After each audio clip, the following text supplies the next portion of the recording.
Kenyamanan membunuh kerohanian kita. Proses kehidupan menjadikan kita dewasa.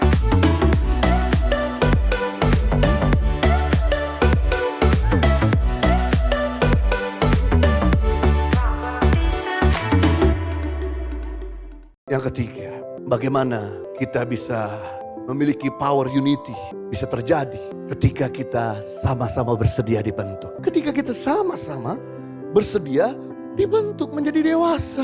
Karisma menghantar kita ke puncak, tapi karakterlah yang mempertahankan kita dari puncak. Kita perlu menjadi dewasa. Untuk menjadi dewasa butuh proses. Karena proses menghasilkan karakter. Karena proses menjadikan kita dewasa. Ketahuilah waktu Tuhan Yesus datang kali kedua menjemput kita di awan-awan, Dia akan mencari orang-orang yang dewasa. Karena Tuhan Yesus tidak menikah dengan anak kecil. Tuhan Yesus akan menikah dengan orang-orang yang dewasa. Makanya kenapa pernikahan, perjamuan anak domba, karena yang dijemput orang-orang yang dewasa. Itu sebabnya penting gereja Impact Community menjadi jemaat yang dewasa, bukan kekanak-kanakan, yang bukan selfish. Kenapa? Pernikahan kita sebatas sebentar, gak langgeng, karena kita menikah dengan anak kecil. Sikapnya kekanak-kanakan. Coba kalau sikap kita dewasa, gak mungkin sembarangan ngomong putus, gak mungkin sembarangan ngomong cerai, gak mungkin sembarangan ngomong selesai. Jangan pernah sekali-kali kau menikah dengan anak kecil. Proses kehidupan menjadikan kita dewasa. Nah, saya mau tanya sama saudara. Kira-kira pada waktu apa kita mengalami pertumbuhan yang signifikan? Pada waktu senang atau pada waktu kita mengalami tekanan? Coba saya mau tanya sama saudara.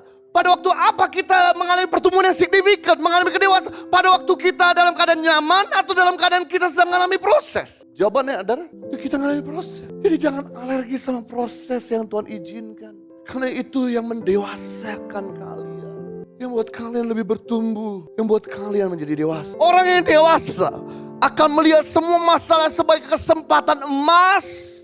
Bukan sesuatu yang menakutkan. Kalau Anda sebagai orang yang takut dengan proses, berarti Anda belum dewasa.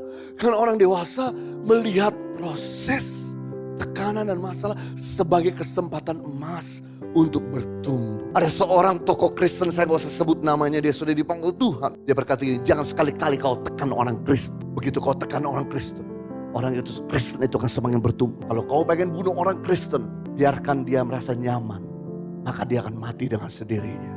Betul, negara-negara maju kekristenan sedang mati. Seperti di Jerman, di Belanda, gereja-gereja di kosong, isinya orang tua. Kemarin saya kaget waktu saya pergi ke Tanah Perjanjian. Kami semua grup banyak yang muda, tapi kemudian ada grup dari Jerman, ada grup dari Belgia. Mereka orang tua semua yang pergi ke Tanah Perjanjian cari Tuhan. Anak muda meninggalkan gereja.